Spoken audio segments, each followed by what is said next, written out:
Hey, I'm Astrid. This is Cassidy. We are Forces and Fury, and Australian Musician has asked us a bunch of questions, which we're going to answer for you now. First question. Why form Forces and Fury? What differentiates this band from Rackett? Forces and Fury actually started back in 2015. It's an electro-rock production duo. Yeah. Actually, it was going for 2 years by the time we were given the opportunity to play for Rackett, which is a riot pop 4-piece band. Yeah.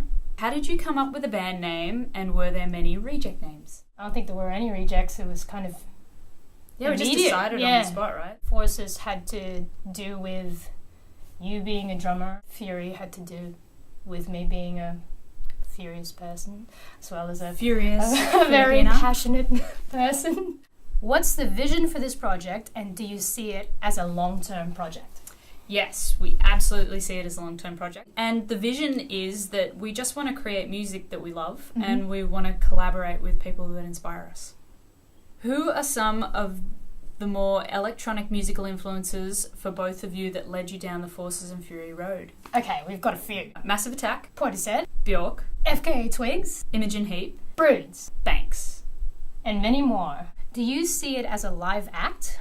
If so, would you add members or use technology to fill out the sounds? Yes, we do see it as a live act, and we would do both of those things. We'll also be getting a lot of other musicians on board for our live performances. We're aiming to do that probably next year. It's all very exciting. Absolutely. If money was no hurdle, what would a Forces and Fury stage show look like? Well, amazing lights, amazing sound, multiple musicians performing every song. Army of singers. Yeah, huge choir. My see-through drum kit would have like different lighting. UV lights, my whole pedal board would look like a space station. Cool costumes. Image projections everywhere. Fireworks. An explosion for machines. the senses. We could even serve food. We'll serve a different course per song. Oh, what about a massage? Is that too much? Yeah, it's too much. Okay. It's just like... Okay, next question. Do you foresee more collaborations with singers and musicians for this project? Absolutely. We want to work with as many inspiring individuals as we can.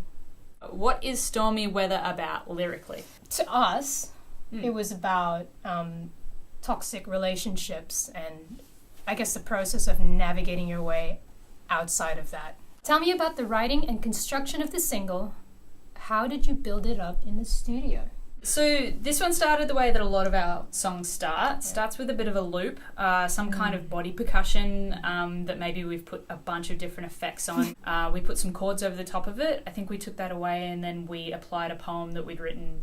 That had already been written, I think, and it just kind of lined up. Instruments and gear used on the track. Astrid, tell us about your kit. We recorded the drums actually in Manila because we wrote all of these songs when we were in the Philippines. So we jumped up to a recording studio called Sound Creation and they had this house kit that was set up. It sounded amazing, sounded very good. I brought my trusty snare, which is a Tama Starphonic Babinga, and some Zildjian cymbals.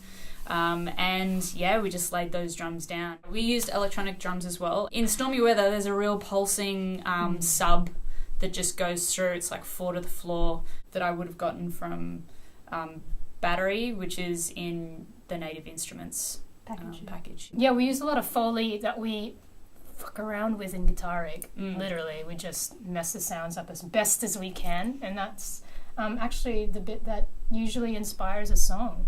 Kat? Yes? What guitar, amps, pedals did you use? 2 guitars, a Gretsch electromatic baritone, and I used a Fender Strat with a humbucker and 2 single coils as well. I ran the baritone through a Fender Twin Reverb as well as a Bassman TV, and the Strat just went through the Twin Reverb. The Twin.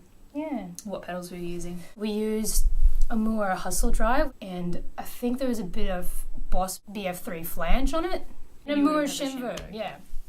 You played our Melbourne guitar show as Rackett. What are your memories of that show? We were nervous. Yeah, we were super nervous that day. Especially for a guitarist in a guitar show. Yeah. It's like my worst fear of being judged by other guitarists. Yeah, it was pretty stressful, but, we had a great time. Yeah, we had a great time, actually. The crew was so lovely. We were very well taken care of. We were looked after really well. Then after we got the show out of the way, I lost my marbles. And I spent quite a lot of time on the floor just checking out guitars and effects and meeting people and whatnot. It was a great day. It was awesome. She was very tired by the end of the day. Yeah, overstimulated. Tired. Like a kid after having too much candy. Well, thanks for those questions, guys. We will be seeing you later in the year because we are coming down for the guitar show, as if we could stay away. Mm-hmm. And as if I could stay away. Yeah, and you're coming with me. Yeah. And if any of you have any questions or want to get in contact with us, don't hesitate to contact us on our socials. Everything is at Forces and Fury. We'd love to hear from you. And we'll catch you guys soon.